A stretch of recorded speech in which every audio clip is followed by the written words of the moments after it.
So, pupunta man ako sa aking bahay, no? Yan, pakita ko at kukwento ko mga nangyari sa akin. Let's go. Let's go. So, pupunta tayo sa bahay na nakuha ko, na pinagpala tayo, no? Salamat kay mama at kay Jesus. Wow. Salamat sa kanila at binigyan nila at natutupad ang aking mga hinihiling. So, marami nang natupad. Bahay, tsaka zoom lens, prime lens, adapter. So ilan na lang ang matutupad. Ang ano na lang is isa pang body, camera body, tsaka M1 na laptop. Yun na lang hindi natutupad, pero darating tayo dyan.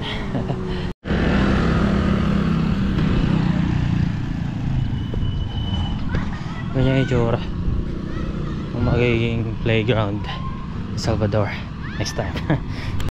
Tamang lakad lang tayo, pre. Tamang lakad lang, no? So susunod baka magka-motor na tayo, kotse, tingnan natin. Kasi ang presyo ng mga motor is 120, mga ganun, maganda siya, 120, mga NMAX na yun. Tapos may nakikita ako na 120 na kotse. So mas maganda ata mag-kotse na, kasi alam mo yun, pag babiyahe ko, safe yung mga camera ko.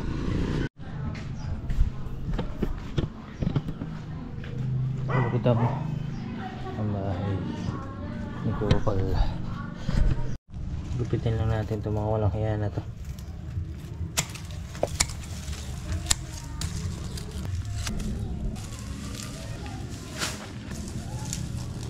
Ito natin ito.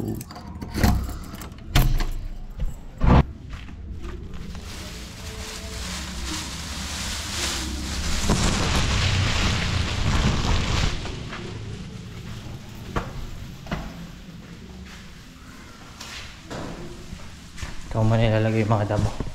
Kasi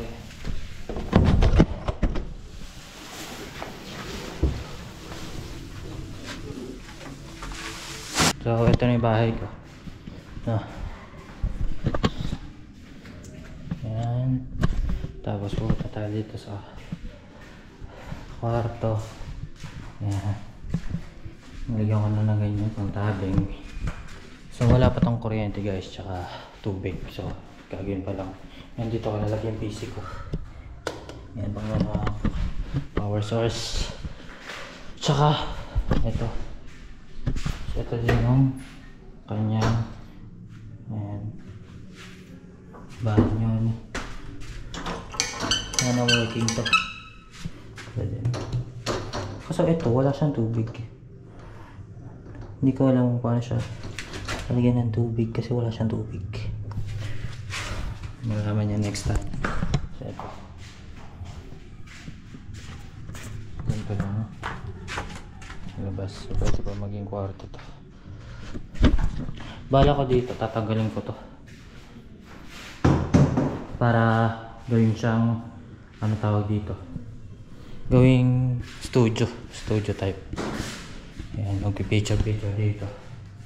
Gagawin ko na lang kwarto ko is ito gagawin ko kwarto yan para okay na lahat. So yeah, so dala ko din pala tong camera ko at saka aking pinakamamahal na lens. Ito yung pinakamahal ko na lens, 24 to 105. So mura siya sa iba, mahal siya sa akin syempre. Naabot nito, ang focal length nito is 105. Crop size, or ibig sabihin mas malayo, pero mas madilim. No, hindi ko pa siya nagagamit sa sa event kasi nga umaano siya, lumidilim siya, pero sharp siya kasi RF siya. Hindi ko alam kung ganun pagkakano ko, pero yeah, ayan.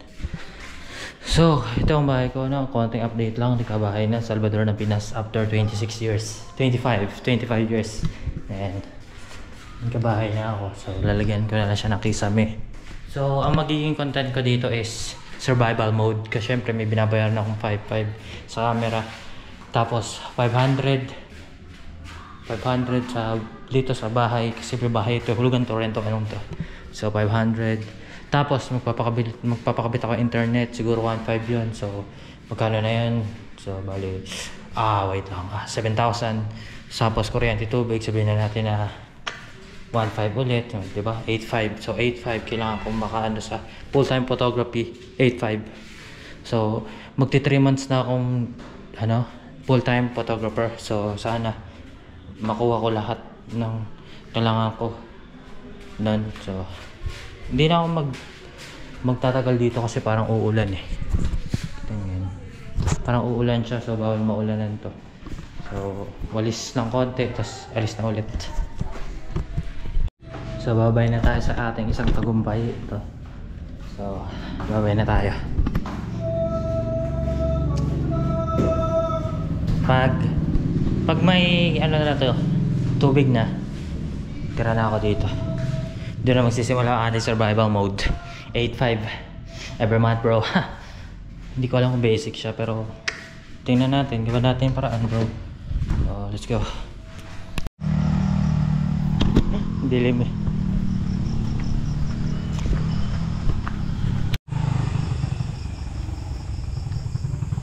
Gara. Gara ng daan dito.